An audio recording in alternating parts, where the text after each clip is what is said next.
Welcome to Exiles, the Gospel of Mark podcast. We're coming to you from Grace Church in Erie, Pennsylvania, where we're taking what we learn about ancient truths and the person of Jesus into our everyday life. You can check out whoisgrace.com/Mark for the sermon and resources we're using for our conversation today. Thanks for joining us for Season 4.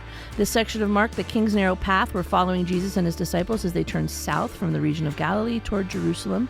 Each step of the way, Jesus reveals himself through his words and work, bringing his followers ever closer to understanding his identity and mission that will ultimately lead to the cross. Hello, everybody. Good morning. Hello. Good morning. Full disclosure on this one, we're recording on a different day, so the rhythm feels different. It is, and Everyone's we're in different 13 minutes into a recording. Yeah, we should have hit About record. We should have hit record 10 Well, minutes ago. I don't know if that's true. Yeah, we got some There's stuff. an energy lot. today. Yeah, we got content. Yeah, we have content, just can't see it. Yeah, We'll put it no in the bloopers. Nobody will know. Might be YouTube better, short. though. We need to do one podcast of just a whole, like a cluster of like a bunch of stuff that never. Outtakes. All the Well, pre if, and the post. you know what would be Well, great? yeah, if people would outtakes. email us, we could do an episode of just any questions that came in. Oh yeah, That email is us. true, yeah. Those questions. No shame, but Yeah, no shame, but No you guilt trip or know, anything, but you're kind of consuming. we know you're listening. We know you're Yeah, listening. we know. Yeah, yeah. I said that on another podcast. Like the amount of abuse that I take from people about things I've said, text, put a question in. That's right. Don't make fun of me all the time. sorry, beginning. You know? It's fine. I'm fine with it. I like want to it. know if I get anything. Oh, I'll anything let you says know. about me, I wanna I'll know. let you know. Thank You do? Yeah, I mean, it is Sarah and the Exiles, so. I would like to know. Let me take it. Internet, please let Sarah know. If anyone writes in about me, I want to know about it. All Just right, tell me. all right. We'll let you know. Question for I want to today. know Not the that name we and need to address warm of up. the person, too. I'm going to start writing these anonymously. Anonymous. Any interesting? Do you guys do any interesting Christmas traditions? I think we've talked. Have we talked about this before? Because this podcast has been so long. I think we have. Well, yeah, because we Actually, That now feels that like it a came, familiar yeah, now question. that it came out of my Christmas mouth, this year? I don't even want to talk about it. I think we've already talked about this like a year ago. Yeah, but do you remember what we said? Does anybody If one remember of you what say we it, said? I'll remember. When did we start doing the podcast? Okay. Do you remember? It was 2 September of last year. Year and a half. Year ago? and a half, yeah, that's right. It'll be 2 years when we're done. Yeah, a At year and Easter. some change right now. Do you guys? I think we did I'm gonna talk go back about this and watch the first specifically, one. but it's worth legislating again. Yeah, sure. Real or fake trees? Oh, we Oh, did talk fake about this. for Fake, sure. fake. 1,000%. So I'm the only one who does a real tree like God intended. You do a real tree for real? God Every year. intended. When do you put God it up? intended Okay. you to cut down His Do we creation, need, do put we it need, in your living we room. need to go there? That's what God. When God intended. So when we do this Christmas thing, we celebrate your birthday. Let's make sure people have trees in their houses. That was When do you put the tree up then? the Friday. So Thursday's Thanksgiving. The Friday you after put a real Thanksgiving, tree up that early? We go out right away. We bring the girls out. Da da da. Get the We best cut of it the down. best. All the things. Don't let the Charlie Browns That's be right. left. We bring it. Emily takes.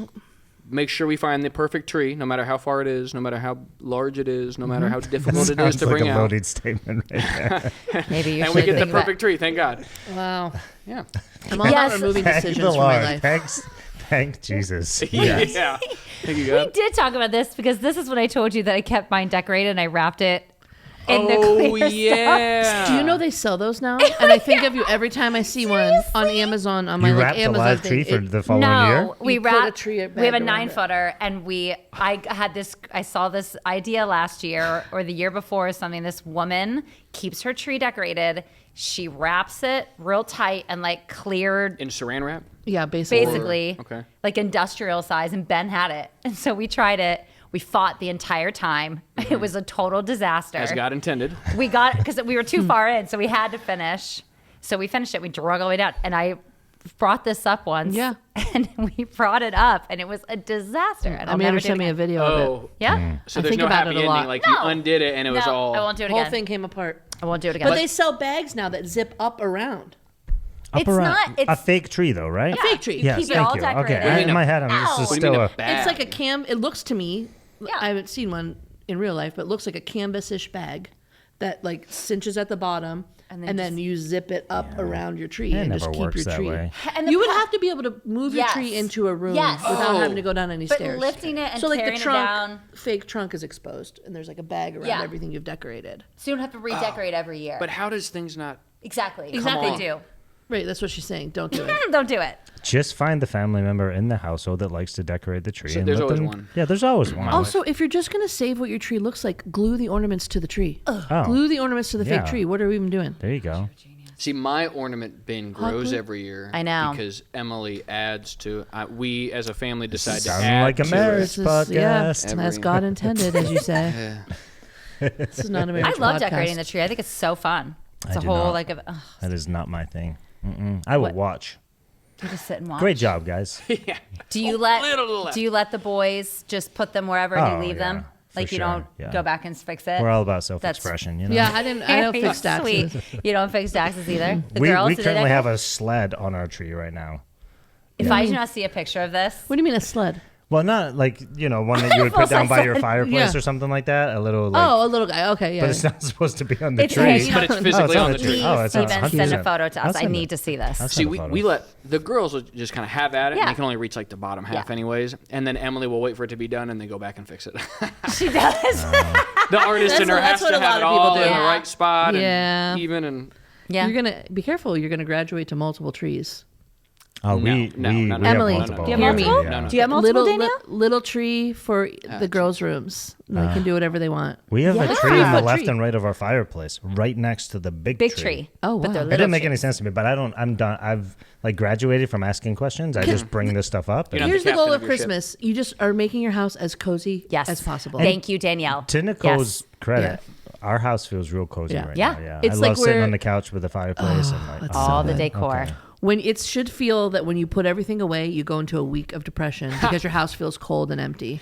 Oh wow. That's how you know. That's I the think metric? Yeah. Yeah, that's I how Be you measure it? successful with. Yeah, that's how you know. Do you I mean, have that's real though. Yeah. Yeah. Do you have decor that from Christmas that carries over as winter though? A little- like winter little decor. bit. No. So like your main Christmas stuff comes down, but then you still have certain A items little that stay bit. up. Okay. Those people are A little psychos. bit. That's me. Yeah. Well, Our stuff like that is more like things on the wall. Yes. There are people in my neighborhood. November 1st. Yes. There was crap up, I and can't it fault and it them. will be up until St. Patrick's Day. I just Well, that's- worry that I that's get wild. sick of it really fast. It's like almost half the year. we're a Black Friday decorating family Yes. too, but this year we're going to Florida for Thanksgiving, so it was Yeah, to get it Nicole's done. reason Yeah, to yeah, put yeah. it up That's early. And also, Thanksgiving is as late as it can be this year. That is true. Yeah. Everyone's in for a rude awakening when we come back to work from Thanksgiving, and there's only 2.5 weeks until Christmas. Christmas I mean, it's going to at be the Warner. fast. Sounds like future problems. So, guys, should we keep doing the podcast? We get paid to do this. What do we accomplish? Speaking of appearances, I don't know. Don't be fooled. So, yeah, don't be fooled by appearances. We're in Mark 12, 35 to 44. And in this section, Pastor Derek pointed out that Jesus, we really see him moving from defense all the time. And that might not be but you know what he means. Defense to offense. This is where he starts just going, it's you guys. You're the problem, which is interesting. And his big idea, appearances are deceptive. Trade your self-promotion for self-sacrifice.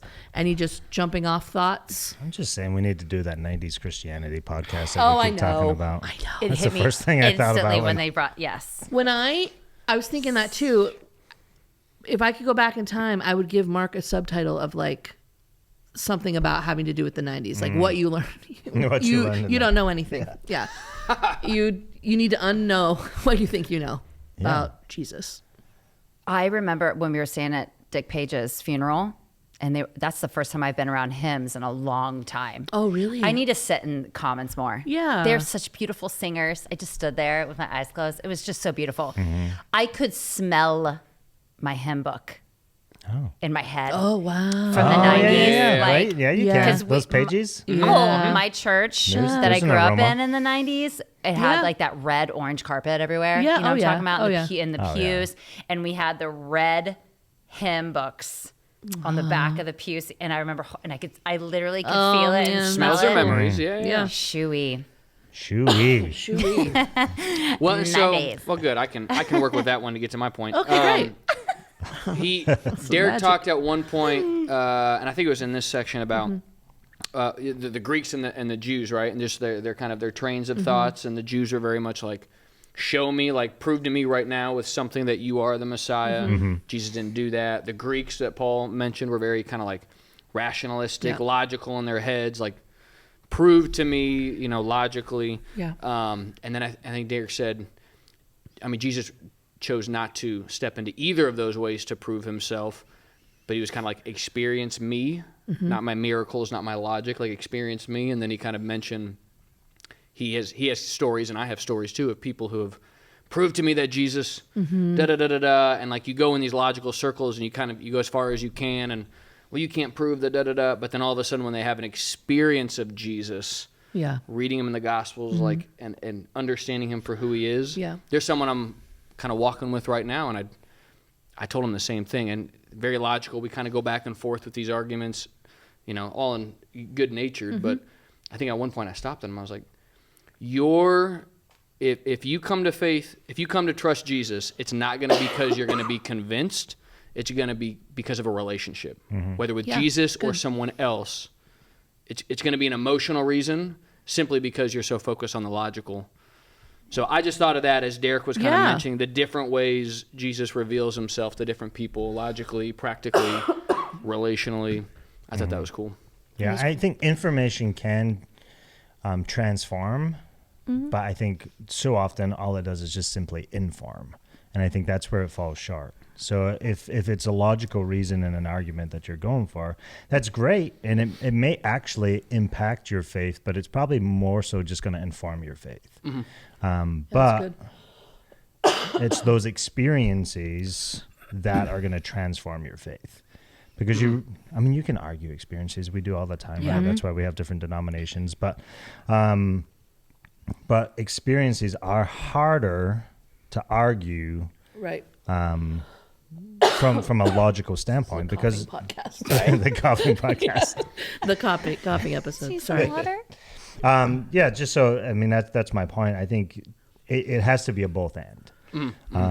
That I think, at least in my experience, I sought out information, sort of similar to Derek as well, and I really valued that. I almost discredited the experience because it is so subjective in nature. Like, oh yeah, well you said this, and I don't believe that about you, but it's somebody's experience. But it really has to be a combination of both information and experience in order for the transformation to really. Is that where you've really found him? For you? Where I really found him, I would, if I were to go back, it was definitely based on an experience. I was living sort of true prodigal son rebellion, really hypocrisy to a T. Nobody really knew what I was doing. I was a church leader, young church leader, teenager, was given, Christian leadership position, but I was choosing to live another lifestyle that those two worlds didn't connect until God says, listen, you're mine. Stop it. And there was this conviction in my soul that I could not run from. And it's so obvious that was supposed to happen. Yeah. It was like such a big part of your story. And that was an experience. You had an And that was an experience with experience. God Yeah. that went along with the information you already knew about him, and together. Yep. And maybe it's just what we should be doing more of, where people who we're having conversations with, maybe give them a little bit more encouragement along, how about you just take some time and just take a little bit of time and sit down with the Bible, read a story, read a book, just see what happens instead of cramming it down their throat. Just kind of give them that space to let Jesus do his thing. Yeah, as far as that's concerned, Nicola she calls it the pizza analogy. She was like, Great. I'm gonna steal this. She is Italian. yeah, she is. Sometimes when we're trying to reach people for Jesus, we give them a taste of the pizza, and if they really like it, we'll give them 4 slices. Oh, yeah. Until they're actually sick of the pizza, and they don't want to eat any more pizza. So remember that old illustration that your parents maybe did? If they caught you smoking a cigarette, they're like, "You gotta smoke, smoke the whole pack, and then you never want a cigarette again." Got it. Same sort of illustration applies. She was like, if somebody really likes the pizza, let them finish their slice. Yes. And then give them another slice the next time you meet. Don't give them the whole pizza Don't in that shove one, it down their in that throat. one Yes. setting. Oh, Because you that's could good. potentially turn them off. It's so true. She's an evangelist at heart as well. So she's And always that's some sensitive 90s to that. Christianity stuff too. Pizza parties. I could see it. I could see her using it in the moment. Oh, yeah. Everyone's She's eating used pizza that and she's- illustration. Yeah. It's good. See this pizza right here. Yeah. See this? But sorry, we weren't really talking about self-promotion or self-sacrifice. Yeah, that's right. I do wrestle with this because I think, not to go back to the 90s stuff, but growing up, I think these were two ends of the spectrum. Yes, absolutely.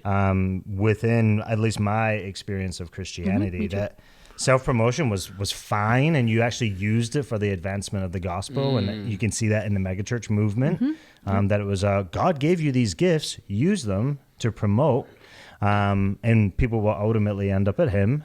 And then there was sort of my experience in my early 20s is that you don't self-promote at all, because you're nothing. God does everything through you, and I think there's a lot of error in that too. Sure. I know of a worship leader who's incredibly phenomenal, and he grew up in that culture. And I remember I was like almost like kicking him and like pushing him, like, dude, you are incredible. But he had this guilt and shame attached to like, Oh, that's a good. because it was easy to identify as self-promotion. Sure. Even though I'm like, no, it's a gift. Like, Yeah. So somewhere we got to find that balance between these two ends of the spectrum. So as Derek was saying that's the tension that I felt. Like there's a bit of both that can be healthy, but there's a lot of each that can be really unhealthy too. Yeah, There can be an unhealthy. Oh, it's not me. It's not me. It's all God. It's like, no, you get to If it take. was all I God, tell we people wouldn't- you get to take some credit. Yeah. Like you are a willing tool. You're willing to be used by God,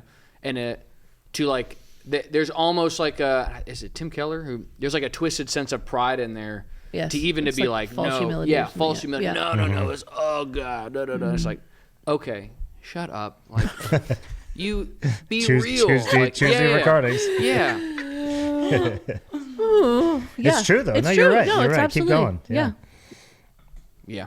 You're right. No, yeah, great. Yeah. We just took the wind out of his I'm sorry. I forgot what I was going to say. Just said, Speaking of "Shut false up." humility, You said the only like out loud Christian swear word. Shut up. they only out loud Christian swear word. Yeah. Well, it depends on the house. What's you like grew really up in. interesting to me though, like where that line is, Between like unhealthy always self-promotion giving him and credit and unhealthy, the opposite. What would be the opposite of that then? If there's like pride, self-promotion, the Well, it sinful almost opposite. becomes a circle. It's deprecation, right? It's So- deprecation. Self-deprecation. Yeah. Yeah. There we go. That's yeah. Yeah. So like you're giving like so much credit, then you're like, oh my gosh, they're so holy, they're so awesome, and right. then it almost goes back to the self promotion thing, but with a like A spiritual hat backhanded on. way to be like, no, it's all Yeah, God. and Yeah. some people do.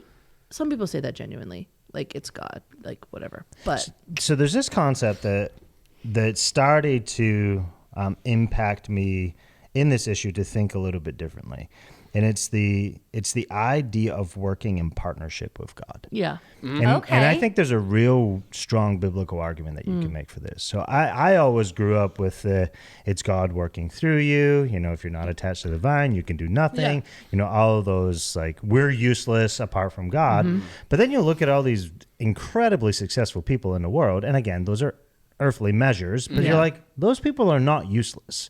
Like, there Yeah. are brilliant brains in this world, and they are not walking in partnership with God at all. And so I always ran up against this like disconnect. yeah, But going back to Genesis, and we see when God created in his state of perfection, it says that he walked with people.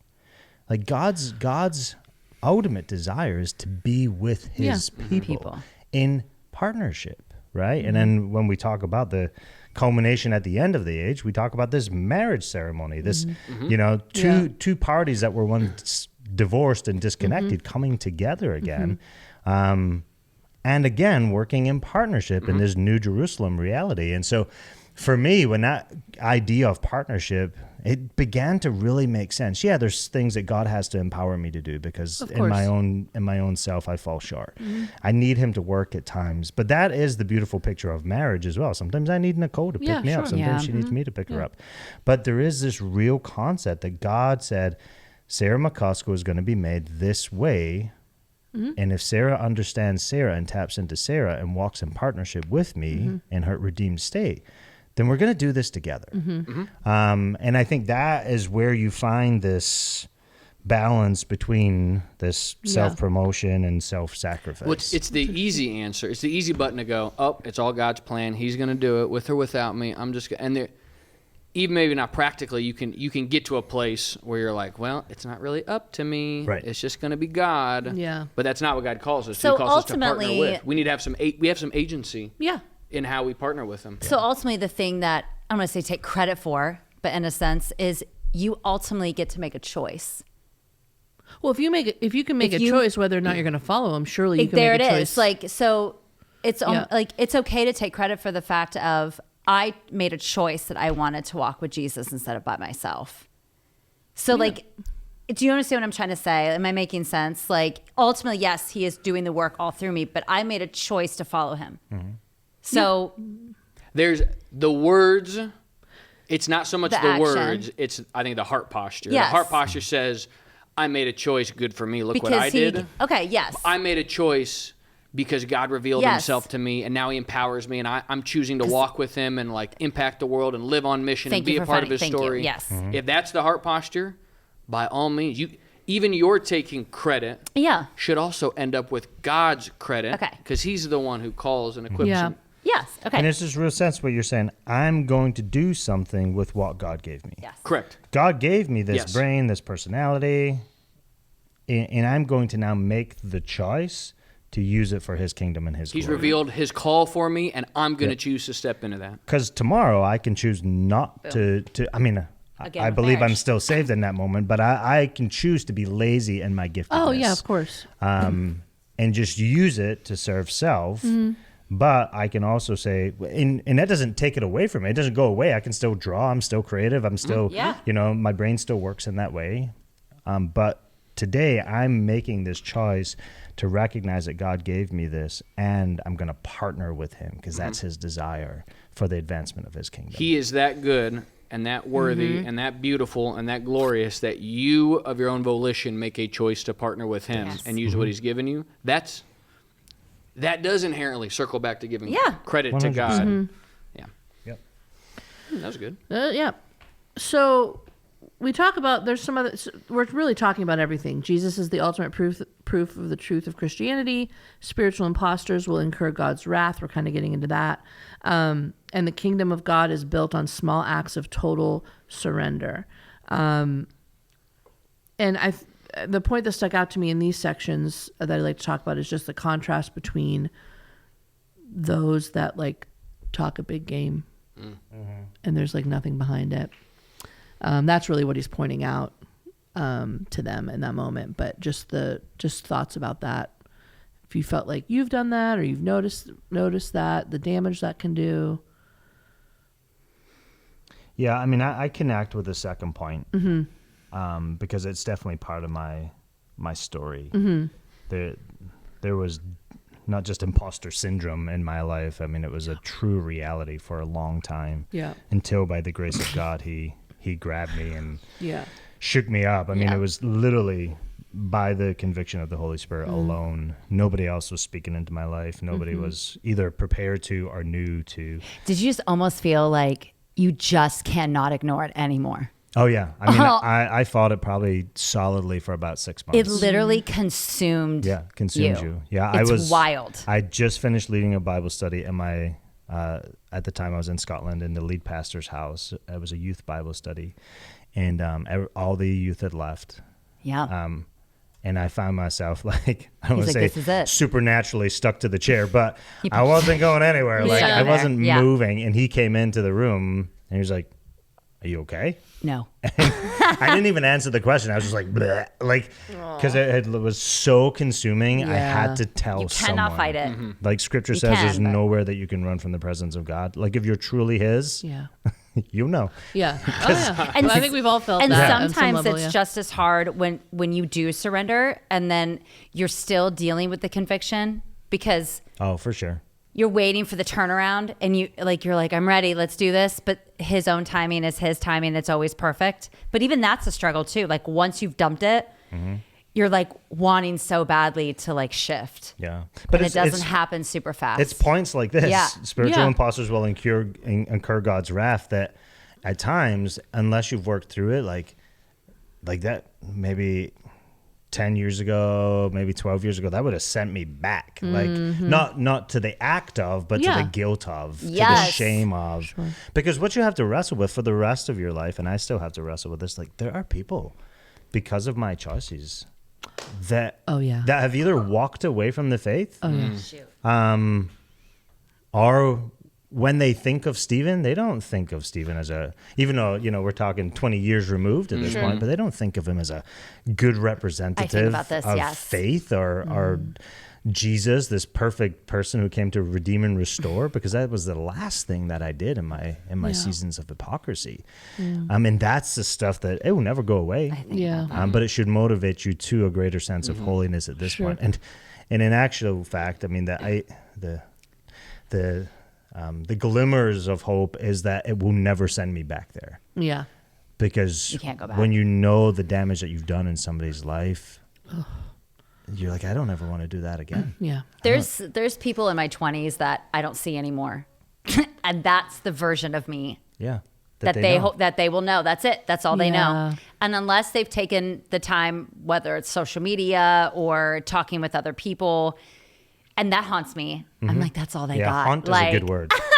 I'm like, it's so different now. And so there's been some people that I've run into and we've met up one way or another. And I hope that there was a difference very much seen by them versus what the last time they had seen me.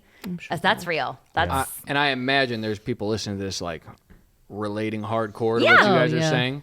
There is no condemnation for those who are in Christ. Yeah. There's a healthy tension to you can regret what you've done in the past. You don't let it shame you into an inability to move past it. Like don't let it shame you, but let it change you. But let it change you and stop you. That's the difference between whether Satan has a hold of it or God has a hold of it. That's yeah.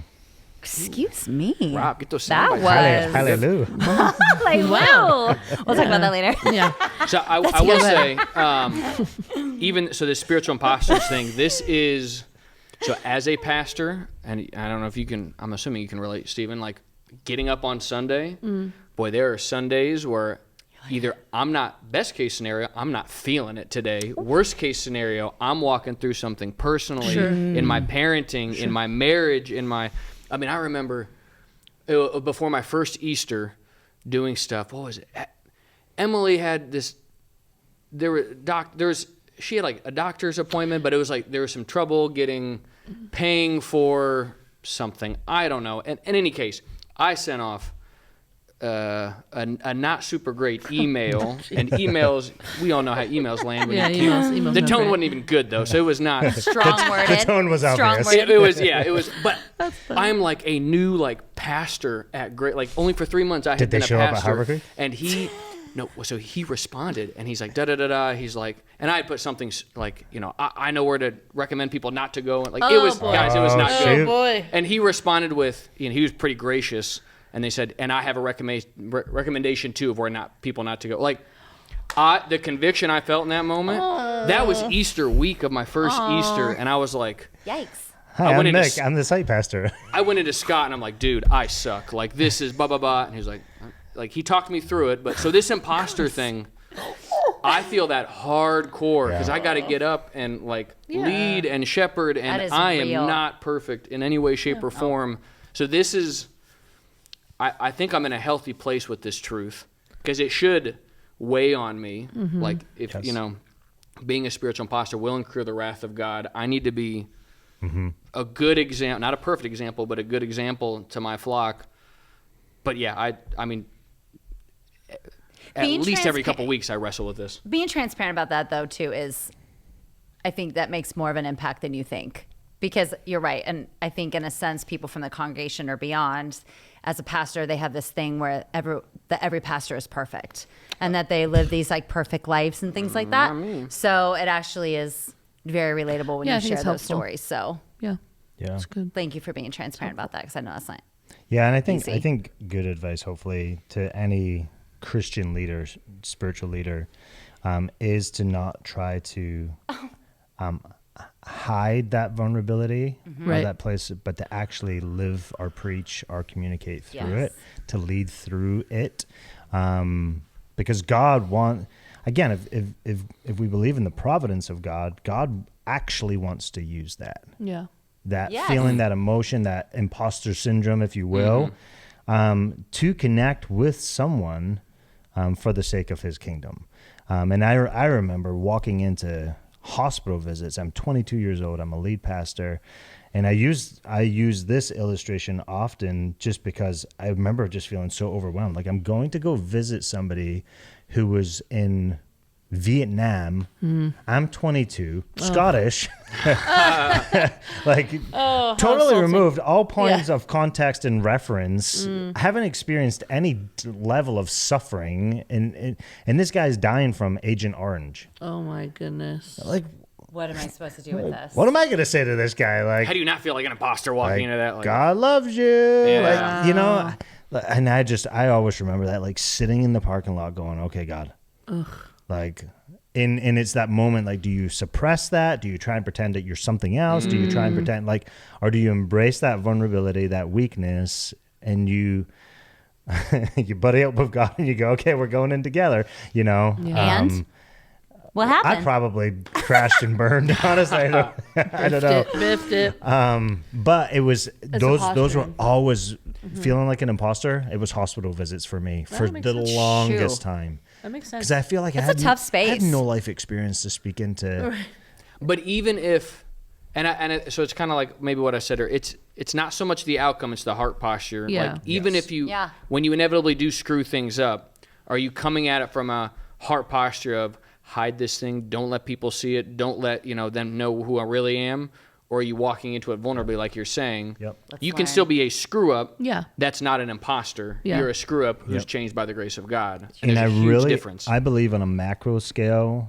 I'm talking a lot today, but I love it. It's great. on a macro scale, like, churches really have to be aware of that. Like, as churches become organizations, right, we're churches, there's Yeah. a PR reality that is so tempting. Yeah, sure. That is so tempting that actually strips you of your authenticity. Yeah. And I think that any church has to be uber aware of Yeah. that. Churches and personalities. Yeah, I Yeah, think. for sure. 100%. Now, you have to steward the hearts of people, and I Yeah. think therein lies a little bit of balance. You can't just go and bear it all, because there may be, Right. spiritually immature people or spiritually infants, Yeah. spiritual infants that may not be able to navigate your verbal vomit in that moment. Correct.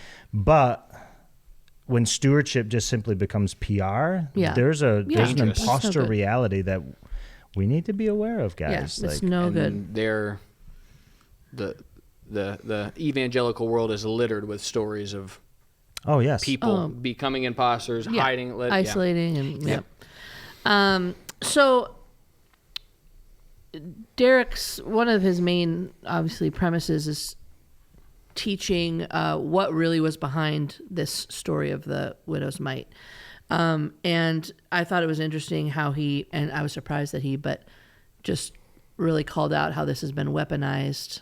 The story's been weaponized against people who maybe don't understand the scripture, or were taken advantage of by a leader or a church or something.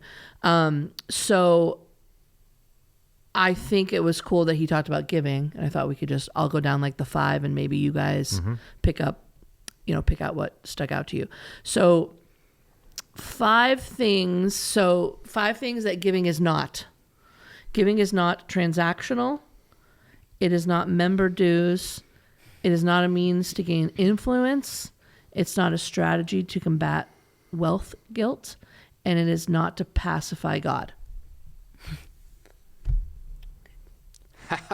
thanks for joining us. Thank you. You can go to whoisgrace.com.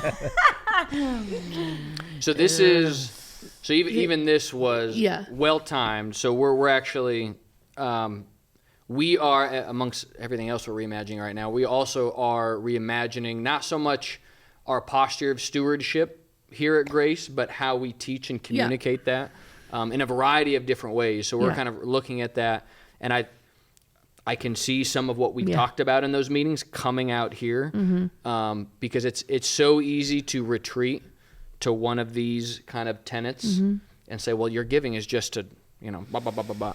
But it's much harder to actually, and Jesus spoke about money more than any other topic in the Bible.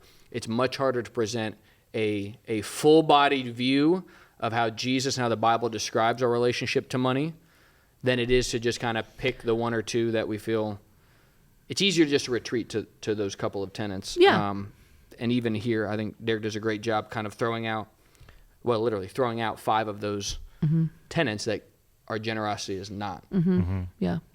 I think what I'll say to this as well, as I'm looking through my former lead pastor lens, and this is almost even confessional as well. I think where as an elder and a leader previously, I did this incorrectly. We took a Baptist church, congregationally run, that voted literally on vacuum cleaner bags at the annual meeting. So that's like an extreme. Wow. And we installed elders, and we became an elder-led church. And so there was things that the elders just voted on. And we removed the responsibility from the congregation. And I think as I reflect on that season, and we used scriptures like, you bring your tithe to the storehouse, and then you allow the leaders, if you will, to trust, trust the leaders and for me, it was almost like removing the responsibility from those people, but you actually don't empower those people either. So I love these points. I'm thinking about the other extreme. Yeah, of course. Where churches have maybe even, it's not, when I look at this list, I think primarily from the congregation's lens, like I'm going to give so that, Right.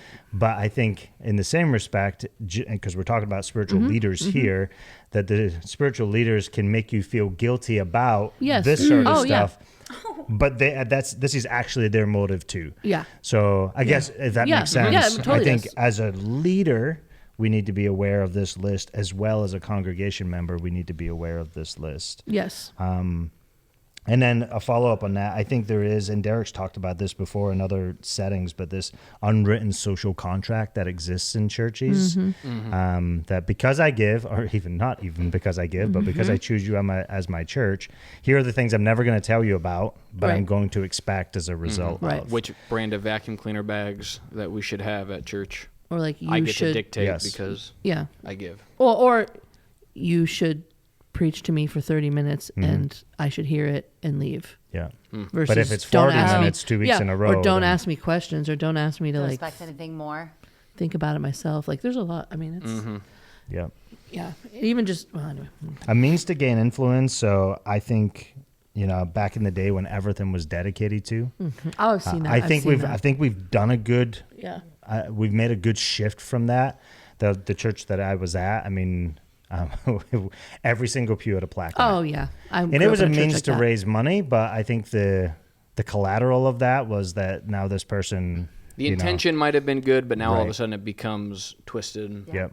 Yeah, it could have started as a perfectly fine strategy, like, people can understand how much a pew would cost. Yep. We even had a cross at the front of our church that had dedicated to or in memory of. And I remember, and this is me, young That's 20, fascinating. Wow, young that is 22-year-old pastor full of piss and vinegar. Yeah. Dedicated to Jesus. I remember going, nope, and I took it. I didn't talk to anybody, and I put it in the back room, and then I came out on Sunday, and I'm like, why is it there? So and I'm literally fighting with this ghost person. Oh my I found goodness. out who it was, and we eventually had a conversation, but I'd literally remove it, and then she would bring it back, and then I'd remove it, and she'd bring it back. But yeah, we had this like in memory of culture for a long time. A lot of churches do that. That is definitely this influence piece. Well, what was and even this section when he kind of gets into the more kind of classic, what everybody focus on in this section of Scripture, I didn't even know. Man, that's the beauty of like good exegesis. Like even what she was giving, like she gave her whole life. Literally, Jesus said she's giving her whole life, surrendering her whole life. I didn't even know that. I didn't either. And it just speaks to what's the heart. So these 5 things giving is not. What's the heart posture when you give? If you're trying to get that, as opposed to her heart posture is not about amount. It's not about dues or influence or. Her giving wasn't even the main point. Her giving was a symbol of the total surrender that she had. That's good. And I mean, that speaks to our giving, much less anything else we do, should come from that total surrender that we have. So Yes. I thought that was, I had to look it up in my Bible. I was like, and look at the Greek, and I was like, holy crap, that's really cool. Yeah, that is cool. Well done, Derek. Congrats. Exiles claps. Tip the hat. We have sound effects in here. So Oh, no, I'm that's not gonna okay. try. We don't I'm need not to. gonna That's try. season 5. We've Save done it that for a season long 5. time ago. Well, in that, out of this section, he goes into that quick section about surrender. And we could talk about that a little bit before we end here, but just the idea of surrender being a barrier, both for people who aren't Christians yet and for people who are Christians who are taking small steps of obedience and small, steps of surrender, if you will. I know, like for my dad, that was a big thing, was just like worrying. He would verbalize, this is before he was a Christian, he would verbalize what he thought he'd have to change. Does that make sense? If he became a Christian, would he have to- like, it was just, Yeah. that's all it was. That's all that was left. It's so It scary. was just like him, like walking that stuff out. And some people need time to do that. Some people do it as, after they, because obviously it's something it's all a that big journey. I believe that part of it is the beginning of it. Yeah. You're constantly thinking about it. There's a reason it's in your brain. There's a reason why you're going through it. There's a reason why you're processing. It's probably the beginning of your journey, right? But I appreciated when Derek said, you guys, like, he's not just going to rip the rug out from underneath you. Yeah. Because ultimately, people who go into a position of surrender, we think it's going to be that way. That you're going to surrender it, and then like 5 minutes later, everything's being ripped You'll away never from you. get You're being anything. spun around. It's so scary. When we need to be told that when you do surrender, yes, you surrender, but it's like we talked about earlier, you're probably going to sit in a space for a minute where you're like, I surrendered. Nothing's happening. Like, what are we doing? Did I do it wrong? Like, Yeah. when that's not the case, he's going to slowly turn you around, and he's going to do it at a pace that he knows is best for you, so it sticks. That's good. Right? Yeah, it's And empowering. ultimately, I remember to this day, I've touched on this slightly, sitting in grace in my seat. I don't remember what sermon it was. I don't remember any of it, but I remember I had gone through a long time of God was poking at me about surrendering. You got to release control. You got to release control. And I was ignoring it. I'm not ready. Da, da, da. And finally it became too much.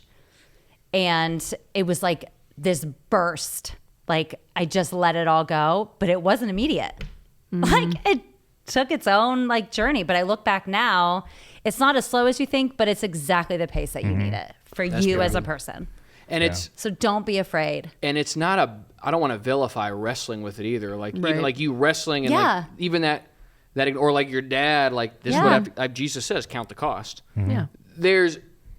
I don't want to vilify that and say, well, if you're even debating it, you're wrong. Like you should count the cost if you're truly grasping what Right. Jesus is saying. However, when that moment, I think, I like your point because that moment, it's not going to be necessarily, I mean, for some it might be, it's not going to be some big avalanche of, I think Sarah says, as Pastor Sarah, I think she said one time, thank God that he didn't reveal all of my sin all at once. yeah. And like, Awful. thank God he incrementally is making me look like Jesus. So it's not some like, No. Yeah. And he really, truly takes care of you. He cares for you the entire time he's turning you around. He's very aware of how you're feeling. He's aware of your anxiety of it. And he genuinely, that's the only thing he takes care of you during it.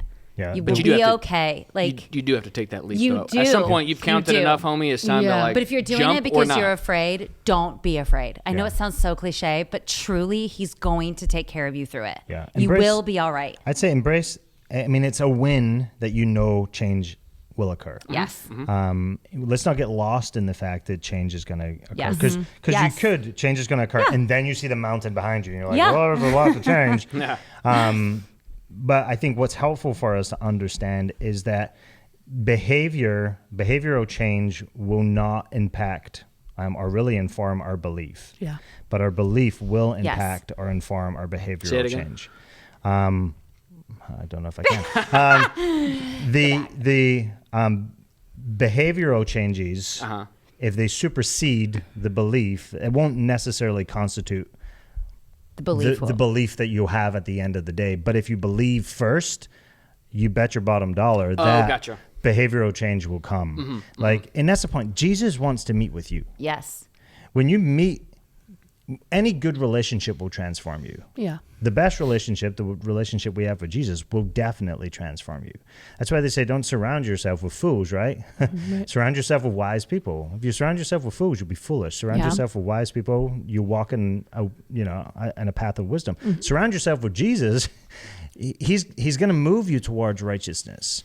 And I think I've told this story in this podcast before, but I remember meeting with a guy and he was just so messed up. I mean, if I would never share his stories, but if I were to share some of his stories, it's just wild. The stuff that he experienced, and every time I met with him, we'd meet every week. We'd sit down, have lunch, open the Bible, and first he would always go, this is how I screwed up. This is how I messed up. And he just wrestled with guilt and shame. And I remember really God would just say, remind him of the gospel. And I think probably for the first 4 or 5 months, every single week, we just talked about the gospel, the price that Jesus paid, the sacrifice, the implications of that. And slowly and surely, he would start going, oh, yeah, I don't really want to do that. We talked about it. We're going through the 10 Commandments in our life group, and it talks about putting sin to death. And I think so often we think about managing this idea of sin, like we have to manage it. But Scripture says put it to death. Suffocate it. Yeah, put it to death. And if that is true, and at its logical conclusion, it means at one point you'll no longer be managing that sin. You'll be looking at it in the rearview mirror. That's why I'm not a total advocate for once an addict, always an addict. Because with Jesus, it may be a 20-year journey, but with Jesus and through his power, you may actually go, I'm free from that. Yep, I don't need it. I am free from that. And that's, Jesus wants you on the journey. Yeah. He's not going to pull the rug out right away. So you're like, oh crap, I have no point of reference. I don't know what to do. He's going to go, no, here's me.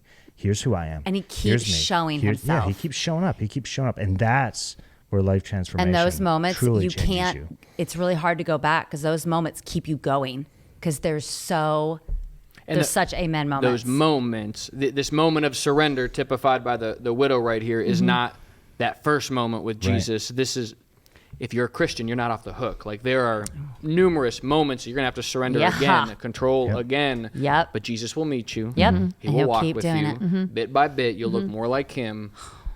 Make that surrender. We'll have to ask her the rest of her story when we get to heaven. Who? The widow? The widow. Oh, yeah. I'm like, Lord. Ew. She'll be like, well, that candle holder had my name on it because I put in the 2. Yeah. they counted up all my offerings towards the end of my life, and I got a... Yeah. That's not what happened, guys. That's not going to be the story. I got one of those little table crosses.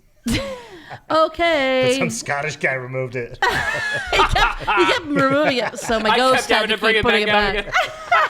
Oh my goodness. Go to whoisgrace.com/Mark for resources, and you can submit a question or let us know how you're feeling about the podcast. So thanks for joining us, and we'll see you next week. Two more in this season to go.